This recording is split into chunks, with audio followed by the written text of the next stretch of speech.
let me tell you what happens on an embryo transfer day. On an embryo transfer day, you are invited to the clinic in the morning hours. Once you come to the clinic, your blood will be withdrawn for progesterone level. We ascertain that your serum progesterone level is beyond 10 nanograms, then only we start thawing or preparing your embryos. If your progesterone levels are low, we may have to cancel the cycle. In the meantime, you do all the signatures. Our fellow consultants will inform you how exactly the procedure will be done. Since you have already undergone a mock embryo transfer, you are really well aware about it. And then all the consents, everything is done. Then you are requested to have some water and not pass urine for a period of 1 to 2 hours. During this time, your urinary bladder will fill up, and that will be very good for us to put the embryo inside. Once your progesterone report comes and we are certain that we are going to do an embryo transfer, we will do an embryo thawing. After embryo thawing, we will wait for it to be cultured for a period of 2 to 3 hours. In that, we are able to see the expansion of an embryo, how many cells are surviving, has the embryo survived or no.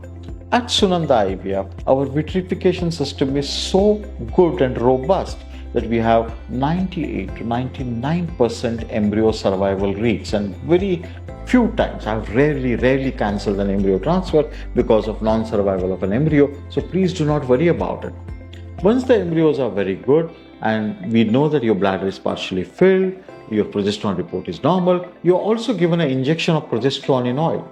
This injection raises your progesterone level further and it quietens the uterus. So your uterus becomes quiet, no more contraction of the uterus, and your embryo can implant well. Then you're taken to the operation theater. You are not given any anesthesia. My fellow consultant, my nurse, everybody will be standing by you, holding your hands, and gently we put the embryo under ultrasound guidance, continuously looking at the ultrasound that we are putting the embryo at the right place, and we gently drop the embryo there.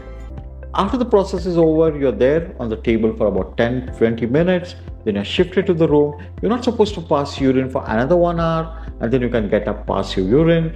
And on that day, we request you to take an adequate rest. You're staying nearby Kolhapur or Pune, you can very well go back home. If you're distant, we allow you to stay with us for a day's time so that an adequate rest is assured.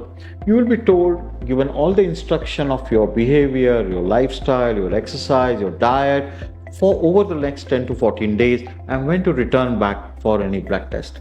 Any emergency situation is well explained to you. All our numbers are already with you, so it will be a comfortable journey ahead. Thank you.